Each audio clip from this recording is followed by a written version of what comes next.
Welcome to the Steady State Simulation.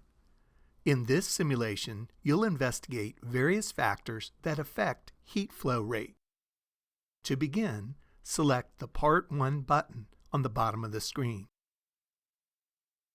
Choose the Heat Sink button to select a type of metal for the heat sink. Aluminum, copper, or iron may be selected. Select the Container button to choose the size of the container.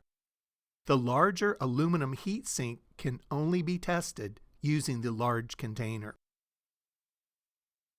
Select the Start button and then the 10x button to speed up the process.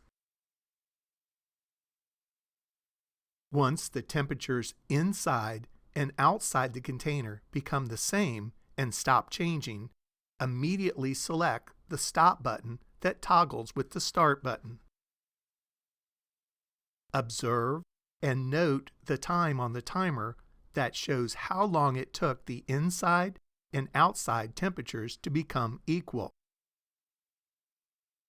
Select the Reset button to repeat the experiment with different heat sinks or container sizes. Select the Part 2 button to investigate how the size of the heat sink affects the heat flow rate.